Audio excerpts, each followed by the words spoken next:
presents nothing but knockouts. Now, here's our host, Rich Marauder.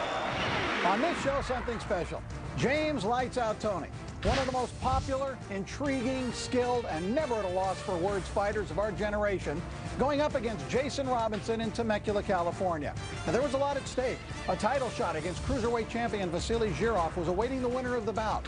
Toney already had put together an amazing career, having won the middleweight and super middleweight titles. After fading from sight for a while, Toney was coming on strong again at a higher, more comfortable weight and had won 10 in a row.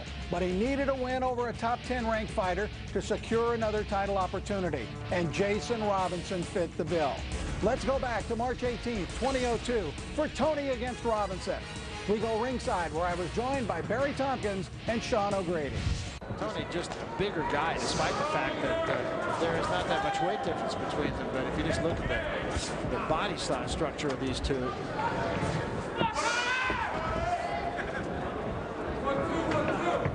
I would think Robinson's game is going to be to stick and move and make Toney chase him. Arnie Rosenthal, his manager, calls him the most disciplined fighter I've ever been around in my career. So he'll need to stick to a game plan here against Toney.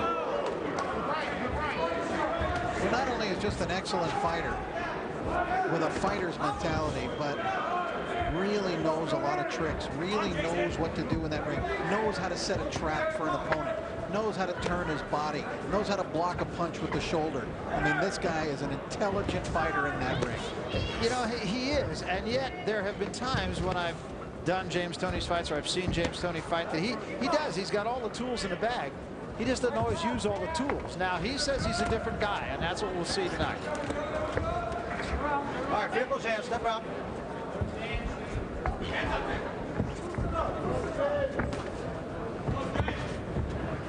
He's determined to not only win the fight, but to knock Robinson out. You heard him tell that to Sean O'Grady earlier tonight. Jason Robinson is a former kickboxer, a three-time kickboxing champion. Says he was able to make the transition pretty good. He got tagged with a good short right hand from James Toney there. And Sean O'Grady, you don't often see, very frankly, kickboxers translate into good fighters. No, it's because they don't plant their feet. What they try to do with Robinson is try to make him settle down more, dig those feet into the canvas. If you're trying to kick 6 kicks around, you're not really going to plant your feet. With his feet planted, he can punch a bit harder. He's trying to work the jab. It's not a powerful jab. Fighting from that southpaw stance, and I tell you, that is bemusing to any fighter in boxing. You jab with the right hand, your cross is a left cross, and you're throwing a right hook. The punches come at you from different angles. Although James Toney, you guys talked about it, you alluded to it in the last conversation about how he has been around the block. He knows what he's doing inside the ring. You know, he probably has been his own worst enemy in the sport of boxing.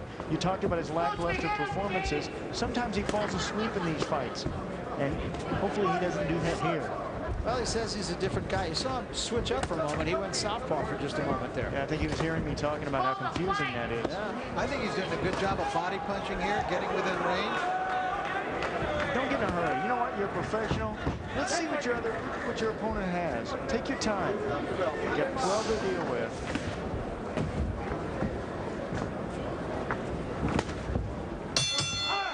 End of the first round. Feeling that round. Okay, champ. I told you this is your Huckleberry. Didn't I tell you this? Now listen. You're a little bit short There's with your Jason jab. Robinson, who we talked about his discipline. He loves to train. Gym rat. He gets always in good shape.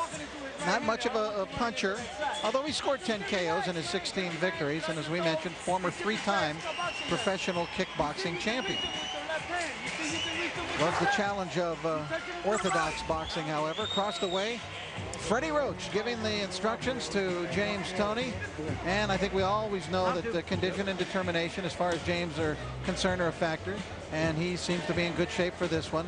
You can't ever argue with his opponent list, and he always wanted the toughest guys out there too. And he says, I'm old school. Studies films, he knows all those tricks. Yeah, he talks about Archie Moore. He talks about Sugar Ray Robinson as guys he likes to emulate. Izzard Charles. one of the two predominant super middleweights of the mid-90s. The other was Roy Jones. And I'll tell you, even though those two fought, James Toney became a better fighter. This is a kid in Toney who was a dead-end kid, street kid. He found a direction in boxing, and he just got enamored by the sport.